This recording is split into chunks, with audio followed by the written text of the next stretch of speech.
Hello and welcome to VGC, the video game podcast, live from LA at Summer Games Fest. I'm Jordan Middler, joined by VGC's Andy Robinson, Jeff Gerstmann, and Blumhouse Games' Louise Blaine. How are we doing? Very good, thank you, Jordan. Yeah, good. Happy? Everyone happy? Andy, happy? I'm lucid. Yeah. How was lucid. the first day of play days for you?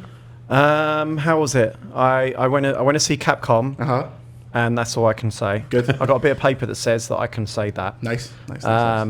And I played Lumines, the new Lumines, which is absolutely amazing. We will talk about brilliant. that. Lou, what are you doing here? Just kicking about? Oh yeah, just wandering around. Yeah. So we're showing two games on the floor at Playdays. We're showing Grave Seasons, which is our farming and murder game, and we are showing Crisol Theatre of Idols, which is like the first-person Spanish kind of really hyper sort of fantastical first-person shooter where your blood is your ammunition. That looks super so cool. you constantly have to balance. Like, it's really stylized and cool, and it's based in like sort of Spanish folklore, and it's just people are vibing with it. And we just had our trailer reveal for it at the Future Game Show. You know what I thought when I watched that is that there's so many samey-looking games.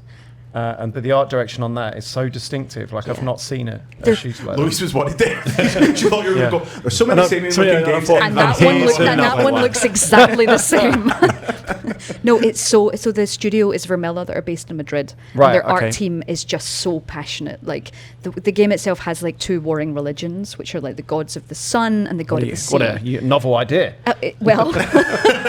And it means that everything in that world reflects one of those. So even like bottles in the bars have like scales on them, and everything just reflects these two religions, which is, it's really cool to just, we found people are just going through and just getting distracted by barrels and totally distracted by anything in the world because they've really thought about what's there. And it's lovely to see that response. And people are also terrified of the enemies, which are like puppet style statues based in Spanish architecture that basically get themselves back up when you've shot them in the head. Their head just disappears and the headless body just keeps staggering towards you. You need to sneak us in.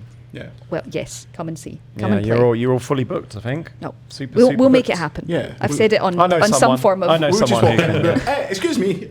Who is someone playing it? Get out of here. Jeff Gerstmann, welcome to the show. In Thanks for person. having me. This is your third appearance, I think, technically. Two virtual, but that doesn't count. That's bullshit. That's little squares on the internet. What have you been doing today? Well, I also have a piece of paper that says that I can say that I saw Capcom. Congratulations. I need a piece of paper. When did this go up? Today or Immediately. Okay, then The other thing that we've both seen, Yes. we will talk about following this, and we will put that up when we can. Got it. Yes. Okay, yeah, sounds good. It's been a lot of that. I feel like this year. And I missed last year because I was sick, but there were a lot more things in previous years that you could just talk about immediately. And I think the only thing I've seen today that I can talk about immediately is FBC Firebreak, and everyone has already seen that like 9 times. I think it looks pretty neat. Yeah, I will see that's, how. it's good. That's good for us, right? I mean, we don't. If it were not, we would obviously hear scrambling Yes. to get that Yeah. stuff up. So it's. I think it's useful. I think they're just learning from that. Yeah. I think people at home, I think expect. They want E3. They want a big pomp and circumstance and a ton of things happening at once, and they want a constant feed of new things. And this is more like, okay, I'm seeing this, and I can talk about it Thursday. Yeah, and I don't think it's like very well tomorrow, broadcasted, like for the people at home. Yeah. Like, I mean, I've not really been sat on the internet today, obviously, but I get the impression they have no idea what's here and what we're seeing. They're probably looking at some people's photos and going, "Oh, look, there's a Capcom booth of some kind, and there's that company here." And someone came up to me and tried to get my badge off me. They were like, sorry, mate, we have like this community around this game that's being shown here, and we're doing like a meetup. How do I get accreditation to like get into the show? And I was like, what, the actual Playdays event? Like, yeah, how do I get one of your badges? I'm like, you sign up a month ago, mate? Yeah. The staff outside were legitimately telling people on the street who walk past, like, "Oh, you can just buy a ticket." Really? Yeah. I'm sure Jeff will be thrilled about that. It's a weird show. It's nice seeing everyone, like all that kind of stuff. Yeah. But the risk was always this. I've done all of them, so this is my fourth one. The risk was always that they go too big, and it just turns into a shit E3, basically. Yeah. Because the only difference between this is that it's smaller scale, it's more intimate. You can bump into people and have a chat. It's nice. Yeah. As soon as you scale that too big, then which just E3 in a car park, right? Do you think that the addition of because the business side of it's been getting bigger with the drinks thing and all of that? Do you think that also runs the risk of because now there's that aspect of it? The risk is they're going to have is scaling, right? The peak was last year, I think. Last year was a lot better than this year, and again, it just comes down to what games are out. There's not so many games these days, and so usually you'd have Ubisoft having a big showcase. You have Xbox having a big thing as well. I think one year we had Square Enix had something off-site. Yep. So you're jumping around to all these different. LA is a big bloody place, right? You're going from one side to the other. I'm just running off to Xbox. I'm just running off to here, and it's and people are even saying it now, oh man, I've spent so much money on taxis. It'd be really convenient if everyone was in the same place, say a convention center. That's empty. Perhaps one that's out the window right now, staring at us sadly. The big green corpse of E3. Yeah. Lou, in terms of showing stuff to people, how are you feeling about the size of the thing? Would you like it to be bigger? Would you like there to be a public element of it where people can come up and see the games? Or as a dev, is it we don't want to show stuff to the public because the public aren't used to seeing pre-release content and can't contextualize it? I think for us, we're excited that this is, for both our games, this is the first hands-on. Yeah. So, and this hands-on, we want that to be an access for the press, so it's really nice that we can actually have that in a big space. And we also like the sort of layout of play days because it feels chill. Now we're sitting on a sofa and everyone gets to sit on a sofa, and there's the play days cushions, and you're sitting there and you sit with you can either, for us, you can choose controller or keyboard and mouse, and you can kind of relax into it. And we're also, because we're horror games, we're in a sort of shadowy, we're in a little shadowy corner. We like it there. Turn those lights off. Yeah, we don't want light. The door every so often opens, even though it's an emergency exit, and it's the horror people don't like it. So we really like that corner. So it's a nice place for us to show off, and it's chill, and it means our devs are there as well, and it's obviously the devs love being able to see people playing their games for the first time. It's useful as a kickoff as well, right? You can kind of have a demo for this, and then it'll go somewhere else later. And yeah, it's the beginning of, because we announced Sleep Awake coming in 2026, and that's not here, but there'll be future things for that. So it's a good place for us to talk about multiple projects. I mean, last year when we came out, we had 6 games on the slate. We had Fear the Spotlight coming in October, but this time we've got multiple things. So it's actually really nice for us to be able to communicate over this time what we can talk about, which is cool. It just occurred to me that you're maybe the first or the second games developer that's been on this podcast, because the entire time I've had a very strict no game devs or people that work on games rule. The first person to break it was Ben Starr, and then I was like, oh shit, you work on games? This is promotion for your games. And then it just occurred to me. I'm sorry. You work on games? Sorry, we've got the Scottish pass that really takes it past. Okay.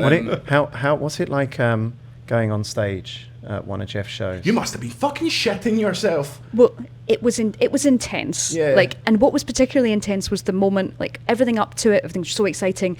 Hearing people, we had the trailer play out first, so hearing people in the room react to it. Yeah, that was it. Sorry, that was just you, Andy. That was just you. But hearing people react and then being like, oh, now I need to go out and I'm with the boss. I was with Jason Blum, and knew what I was going to say. And at one point, Jeff turned to me and asked me a question, and that was where it all hit. Oh, I'm on stage at Summer Games Fest. You're like, why are you speaking to me? What? I've just been watching this whole time. I don't know, Jeff.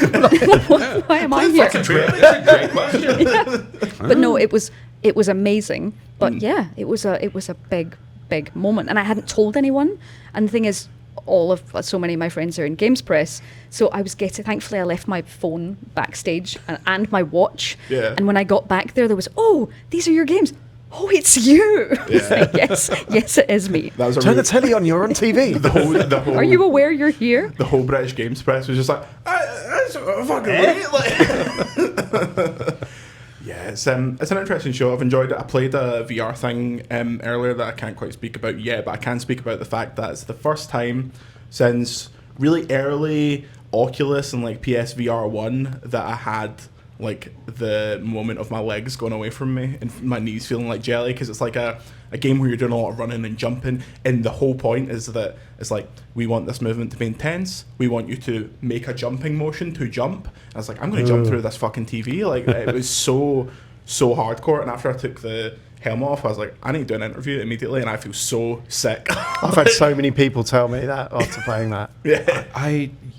I decided, so yeah, I got invited to what I assume is Deadpool, but I got an invite from Facebook they was like, we have a very high profile IP that we're showing. Yeah. Would you like to come see it? And I wrote back and said, like, I don't want to take any VR demos for a couple of reasons, like at a public show, because the last couple of times I put on a headset, I got a lot sicker than I used to. And so I was like, I don't want to be walking around the rest of the day feeling motion sick. And also, this was something that happened at PAX when VR first hit. Everyone got sick. Ruined your day. Yeah. When I was press, I remember doing I think it was like a racing game where I had a VR headset and I was in some kind of simulator, and I did it first thing in the morning. Yeah. And you know what, like I lost the one thing I ate. I lost my banana nut muffin. I ran I basically thanked them, ran off, was unwell, and then you feel it for the rest of the day. It's that thing of I went at Gamescom. Gamescom sent us to Gamescom. Like, and then part of that, they have like some games, like, can you come and see these games? And they were like all VR games. And by the end of the day, I had to say to like the developers, like, could you just play the game? Yeah. And I'll just watch you play the game. You're in tears. You're like, Yeah. please don't make me play the game. But it's the motion sickness, and then like at PAX, everyone got swine flu that year. Jesus Christ. What? And so, like, I am sitting in. I had to go from PAX back to San Francisco to a hotel room to review Halo 4, and so I'm sitting in a room full of people, and we're all reviewing Halo 4. I finished the campaign, and I'm like, I feel really bad. I need to get out of here right now. And it turned out that like a lot of people got swine flu from PAX that year. Sweet. And that was the first year, I think, with VR demos. And so I kind of said to myself, like, I don't think I'm going to do VR demos at public shows anymore. But I have to make an exception for Jeff Minter or Tetsuya Mizuguchi. That's it. Yeah. Those are kind of those are the games I feel like I absolutely need to see no matter what, and will put my life on the line to see them. I hear a lot of people caught swine flu from playing Halo 4. Yeah, well, that's all my fault. That's when Xbox started to crumble. Yeah. It got embedded into the code. Yeah, somehow. That VR switching though to the teleport just changed so much for me. It's suddenly like we kind of it switched to that, and then you're like, oh, everything is fine, and then everyone came up with those lovely guardrails where they blurred everything around, and it was such a lovely relief. HalfLife Alyx is probably the only game that I played all the way through, and it's fine. Yeah. Right? It's just absolutely on fine. that teleporting thing, I can say that I was talking to Shuhei Yoshida, who's working on this VR game, and he was like, yeah, like there's the basic people that use the teleport, and we want people to just use the no goggles, just run. We want to make you sick. And I was like, okay, sure, thanks for that. So they played a lot of Boneworks then, huh? Yeah. Shuhei, you make me sick. The first time I You ever could finally demoed, say it. The first time I ever demoed PSVR was at EGX, God rest it, and I didn't adjust it to my glasses. I just, because they were like firing people through at 100 miles an hour, I just put the thing on and played. What was the name of that game that came with PSVR where you're like hanging out a car? The World, VR World. Yes. Yeah. It was it based on The Getaway, something like that. But yeah, the VR Worlds thing. I played that. Couldn't see a fucking thing. It was like might as well not have had my glasses on. And then afterwards, the Sony PR person was like, "Oh, how'd you go on with it? It's like pretty cool, isn't it?" And I was just like, "Yeah, man, it's great." I couldn't fucking see any of it. When I played that game for the first time, I think I was reviewing PSVR, and that was when I realised that I couldn't do VR with bare feet, because there was that shark experience where you went down, you go in a shark cage, and I think I was in my pajamas and quickly realised, no, I can't have bare feet. I need to actually have shoes on to do VR. It was a really weird reaction. Quite smart. The PSVR 1, that was quite smart how they positioned that, because it was sort of like you had to play it with like a second screen with it on the TV, right? Yeah. So it became social. It wasn't like you could actually sit and pass your turn now, and you can watch them on the screen with I remember talking to someone at Sony like right before they announced the PSVR officially about it, and that was the big concern. It was a lot of just like the social concerns, like I can't just put this on and disappear from my family for 3 hours. Like, it's just not going to work, and it was a smart solution. I wish that they had exploited that a little bit more for like that Pac-Man versus style. Yeah. The person in the headset sees something different than the people on the screen, and you kind of play a multiplayer Wii game U. that way. Yeah, like that basic it. concept. And I wish that we would see just like a little bit more of that, because I think that there's some neat things you could do there. But it's like the person in the headset's watching like one porno movie, Yeah. and the people on the screen have got a different kind of pornography. exactly, yeah. Everyone gets their own thing. well, I wasn't actually allowed to talk about that VR experience today, but since you brought it up, With pornography. yeah, Lou, the Nintendo Switch 2 is here. It's right here. There is probably about 3 of them sitting in this room. Have you got yours? Have you played it? What do you think about it? I overheard before this you spent about 10 grand on one. No. So I'd worried about getting one in the US because at that point the pre-orders were open in the UK first. I was in the UK at the time. I thought, I'll pre-order it. I'll collect it when I'm there. I missed it by a day because I was in the UK. I flew on Thursday. So I got a friend, I used a shipping service to send it to me. And this morning I got a hefty import bill on that. So it will arrive on Monday. Great. And I mean, it's that new tech thing. I'm excited to play a new handheld. Yeah. You know, I loved the OLED, but I thought, right, like something that's more powerful, it's going to be more interesting.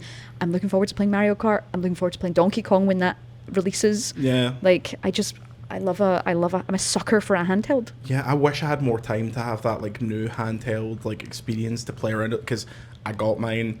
We were flying 3 hours later, so I just had to like get stuff on it, put it in the case, fucking get going. Like, it feels like I've had it for a long time at this point. It's just sitting in the safe at my hotel if you want to go and get it. And yeah, Nothing at that hotel is safe, by the way. No, I'm staying in Sephiroth's mouth, which is pretty nice, as I've always dreamed. But the it is nice new tech. It feels like an actual tech product rather than, we say this all the time, the first Switch felt like a toy. Like, it's something you could break a Switch in your hands pretty easily. Whereas the I Switch broke our first Switch that we got from Nintendo almost a day or two after we got it. How did you manage that? I was carrying it all to the studio so we could record something, and the Switch itself fell out of my hands. We had cement floors in the office. Bang, the plastic tabs that hold the Joy-Cons in both snapped off, and so they wouldn't click in, they just would slide out. It was still stiff, it was still usable, but there was nothing holding them onto those rails anymore because those tabs just sheared off immediately. And I was like, a lot of kids are going to do this, huh? Yeah. Like, that doesn't seem very good. I think the nice thing though about the Switch, while seeming small and colourful and toy-like, it actually kind of fit with exactly the vibe that we wanted at that point, and also I have lovely associations of picking up my Switch in the morning in March 2020 and then every day after it. I think we have I have very positive associations with just picking up the Switch for escapism. We're going to be in our 70s and there's going to be like lockdown like meetings, isn't there? Let's all get together and play Animal Crossing. Yeah. Sell more in turnips. isolation. Everyone bring your favorite colored mask. Jeff, you picked your Switch up Wednesday night. Did you do anything with it before you came out here? I ended up running a stream Thursday morning and playing some Mario Kart and some Cyberpunk and a few other things. For me, it was this big reminder. So I hadn't seen it. I didn't get any access to it beforehand. So it was kind of my first time touching it and getting it out. The first thing I noticed inputting my Wi-Fi password is that the Joy-Cons still flex back and forth a little bit in the slots, which really bummed me out. But the other thing that bummed me out was realizing, like, oh, this is a Mario Kart game. Like, this is I don't like Mario Kart all that much, and I think I was hoping for the open world stuff to be. Yeah, it's not that deep, right? No, it's not, and so I think I was hoping for that to be like, oh, well, maybe this will be like a Burnout Paradise kind of thing, or it'll be some more open world fun stuff. DJ Atomica is not Mario Kart. I know, sadly. but like it just feels like there's so much more they could do. The thing that was crushingly disappointing for me, which I said on a previous video. I got to play like for about an hour with my daughters, and they're like, "Oh, can we play free roam? Can we play free roam?" And it's like, "Yeah, let me set it up." Yeah. Nope. You can't play free roam in multiplayer. So what's the point? Yeah. So you just race. Yes, all the videos they show of like, "Oh, are you driving together?" and you're like taking photo mode, and that's the lobby for online races. Yeah. It just feels. Well, I don't know. Like everything comes in hot these days, right? Yeah. Like I saw one of my friends. I won't name him. Who's a well-known game designer. Shigeru Miyamoto. Yeah. Shigsy. He was like he wrote earlier on his like personal feed. He's like he's just really disappointed with it. He's like, where's the like tight racing and the the chicanes and the tracks, and it just feels everything feels really slow. I think partially because the roads are so wide. and so it's these long straightaways. You don't have to, you'll still have your big hairpin turns and everything, but in those knockout races, it just felt like a lot of it was just, here I am going straight. I think those knockout races are great as well, by the way. It's just something definitely has been. I think it was notable when they did the kind of the developer asks interview series that they run on the Nintendo site, and one of the developers made the point of like sort of saying that it's not Mario Kart 9, it's like something else. They don't consider it Mario Kart 9. Interesting. That's really crazy. But Cyberpunk, actually, I was surprised by it, mostly because it really feels like they sat down and looked at the control options and came up with some ideas. Like that game has motion controls.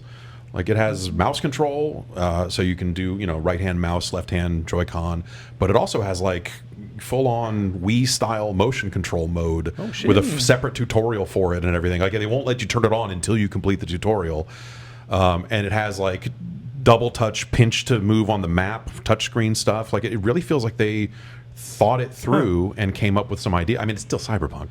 It would have been nice to know that before release, perhaps, if we had a review period with the Nintendo Switch. If there had been any coverage of it whatsoever, that would have been cool. But yeah, of course, there is review coverage. You just need to do it now in your spare time while you're at Summer Game Fest. What are you doing? Let me look for why spare sitting time.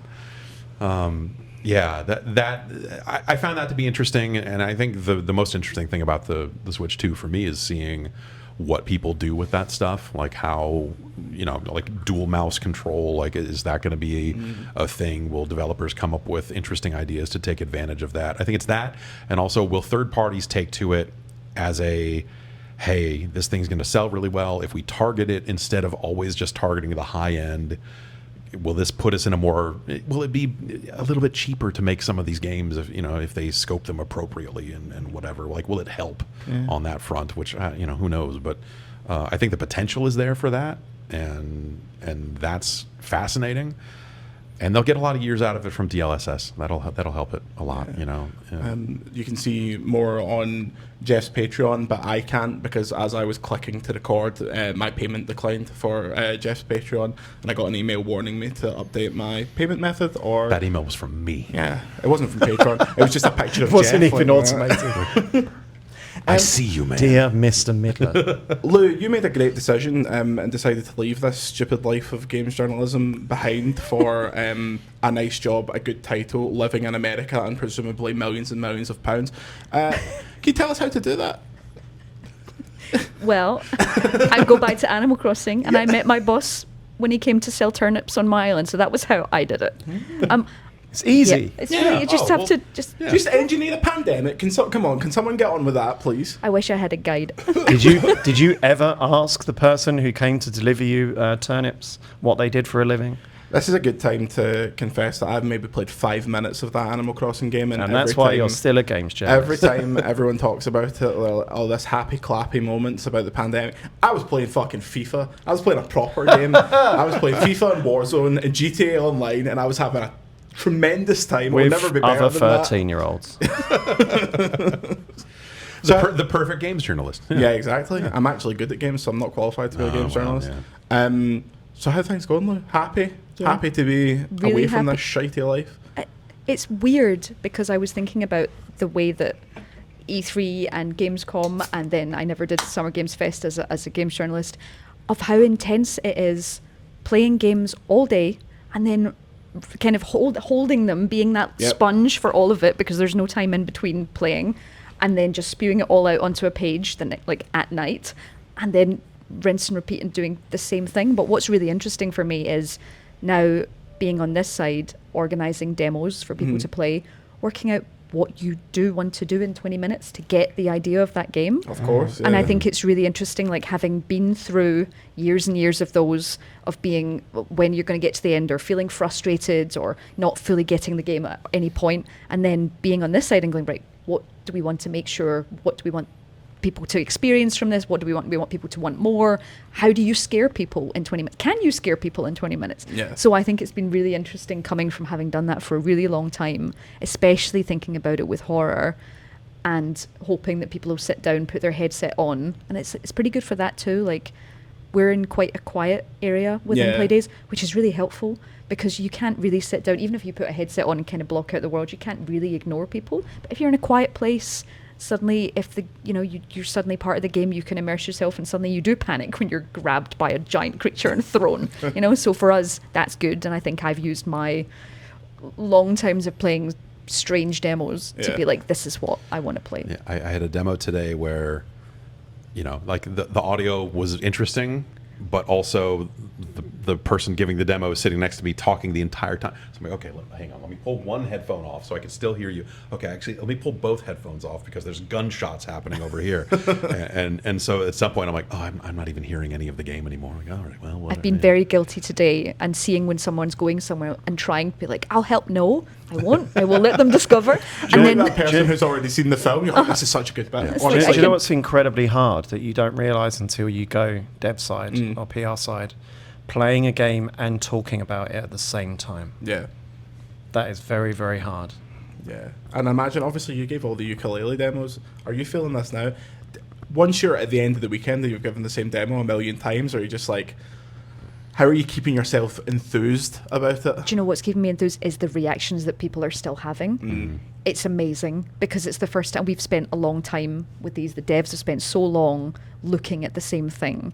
So actually seeing individual people react is what really keeps you going. You sort of become desensitized to it when you watch it for so long and you're just seeing incremental improvements. That it's nice that it's like a jolt to the heart, right? That you get raw reactions from people saying, "Oh, that's amazing. Oh, is it? Yeah. Oh, I hadn't considered that." Well, it's what I think comedians and Sorry, I'm not used to holding a microphone. Keep the counter going in the Discord for every time I shout at Andy to put his mic to his mouth. Are we up to now? 2? Yeah, 40,000. I think with comedy, I think comedians, when they write their set, they have to remind themselves that they were funny. Yeah. And I think especially with horror games, I think people need to remember this was scary for them and they designed it for a specific reason.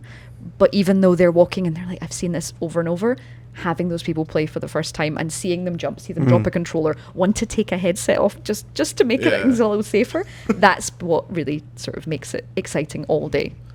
Andy, when you were showing ukulele, did you do public shows with ukulele, like your EGXs? I did Day of the Devs where they rented out a theatre in San Francisco, and it was so I had to play it on a cinema screen in front of a load of people. That was fucking terrifying. Yeah. Wow. And talking about it and playing at the same time is impossible because you have to stop playing to talk. You can't concentrate. You can't do, or certainly I couldn't. I did that. What else did I do? I did a couple of E3s. That's private press meetings. But I found them. Actually, I had this conversation earlier with someone. I always thought that those guys have got it easy. Us media at E3, you look from here, you can look at the convention center. Those halls, the hallways between the two halls. That's a big walk, right? We had to cover that back and forth again and again and again. You're like, we've got it hard. You guys get to stay in a room that's air conditioned. And then I did a couple of E3s, PR dev side. No, it's harder doing that. Mentally a lot harder. It's very stimulating for us. We get to speak to interesting people, see the peaks of their icebergs, right? Yep. It's taken them 5 years to get to that point, and you're just getting the good bit. Whereas they have to sit in the same room, do the same meeting again.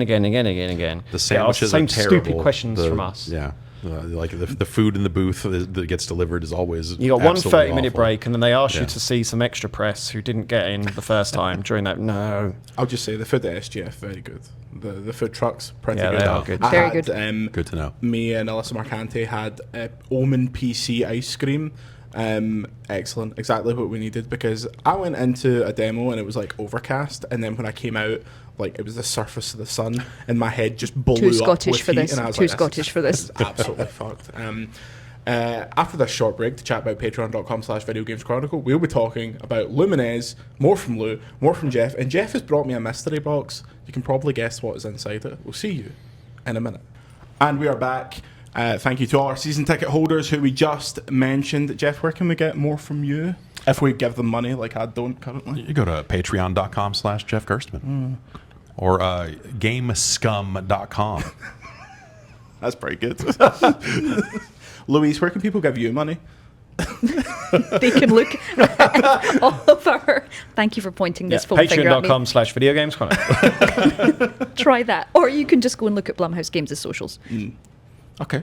There's a donation link on Blumhouse Games' socials. Or you could wish list our games now. Okay. That's more like it. Jeff. Yeah. You brought me a box.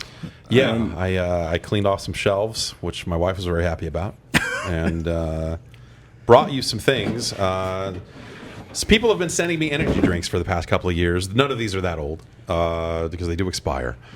But I mean, they put dates on them. I don't know. Like one time, I found a case of Diet Pepsi that was like 4 years old, and it just tasted like dirt. So I assume that these go bad too. Yeah.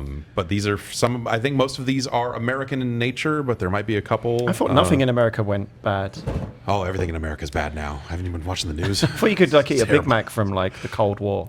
Yeah, it's fine. It probably. I mean, the preservatives in there, but for whatever reason, the drinks expire. Some of these you've probably seen before, but there's a variety in here of some weirder and stuff. There's stuff in here that I won't drink. I'll tell you that much. I'm immediately attracted to Balls. Balls Guarana original soda.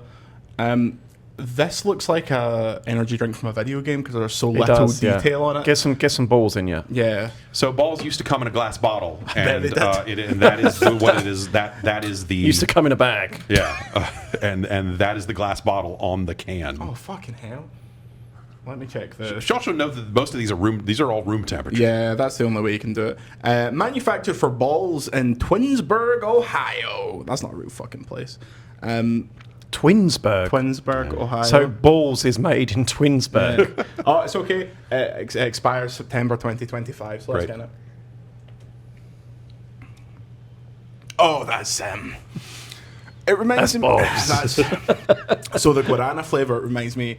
I went to Gamescom Latam in Brazil, and they have a cherry like drink there that there's like the equivalent of their like Iron Brew or whatever, and it feels like I've opened one of them, left it for 2 years, and then picked it back up. It is, they have some varieties as well. They do a root beer and a cherry that are not better. I mean, it's not terrible. Yeah. On the scale, I would go 2 stars. 190 calories, not too terrible. Louise, why don't you drink energy drinks? What's your problem? Well, I really love caffeine, but anything with taurine and anything just gives me extreme anxiety. So I can have as much coffee. But we have that already. Yeah. Well, it's just worse. This is very exciting for me personally. Next up, we've got Energy. Ric Flair's energy drink, who is at the time of recording still alive, but we will see. This is sparkling mushroom elixir. Yeah, that's strawberry banana. Yeah, they decided to make a mushroom-based energy drink. Yeah, somehow. I'm not drinking that. I don't know why. There are multiple flavors of this. This is the one that's left. Let's do it. I'm a scientist. It smells like banana, which is a real come up for me. It doesn't smell like fucking mushrooms. Oh fuck! Yeah. Fuck me. Woo! This business. That is really bad. The other ones were terrible. That tastes like Ric Flair currently looks. If you don't like it, learn to love it. Powered by Legends. Not great. I'd give that a 1 star on VGC, and we know how hard it is to get a 1 star on VGC because we overrate everything. Of course, that's really pathetic. One more thing. Everyone over there is a bunch smell. of I mean, the GameSpot UK tried to give FIFA an 11 one year. I say it every time, but that is every time I'm on this show, I bring that up. That they tried to give it an 11 out of 10, and was it Chris Cullion? No, this was before. And as far as I'm concerned, you're all soft. Yeah. And finally, Bucked Up Energy. Now, I bought that this morning. So Breezy Blast. Breezy Blast. Breezy Blast. Does that have any association with Chris Breezy Brown? Is it one of these rap energy drinks? Definitely. No, I don't think so. I think this is there's a side of American energy these days that's getting more into the like, this is for Americans. We put a flag on it, and it's for the veterans. Hell yeah, maybe. And this like is that Full Throttle one that I had with the big eagle on it. Yeah, or like if you're gonna go shoot guns, that's quite good. That's not bad at all. The bucked ups are okay. You Not Have a particularly. try a Berry Blast. Come on, The I'm not making you drink The the Ric Flair. combined You're gonna offer scent me of some of all your of these balls. is something very Yeah. unique. Have some balls. Have some of Ric Flair's balls. We've got much more to do, but we'll continue as the weekend goes on. quite good. Yeah, it's all right. Yeah. There are, I believe, four or five different flavors of Bucked Up. I haven't had them all. I have not had that one yet. But That's quite good. what I've had so far has been pretty good. Louise, you need to take a look in that fridge because it's really depressing how much energy. Like It's yesterday, like a single dad's fridge. it's like a Are student's they like? apartment. But in are they here. the absurdly huge? Because that always scares me. Is the size of the can, and then you look at it and it It's says it's got masculine. 1700% of what you need of this particular I've got so vitamin. much B12 in me that I'm never going to die. Like on a Monster Ultra in the UK, you're getting 500%. He's like Wolverine. Yeah, it's pure Just B12. regenerates. So if I throw back 5 or 6 Monster Ultras of a day, which I've been known to do, think of the amount of B12 I've got going through me at that point. Then you have to Unbelievable. talk him down off the roof. Yeah. in there, I have not tried. I ordered a case of the drink that AEW is promoting.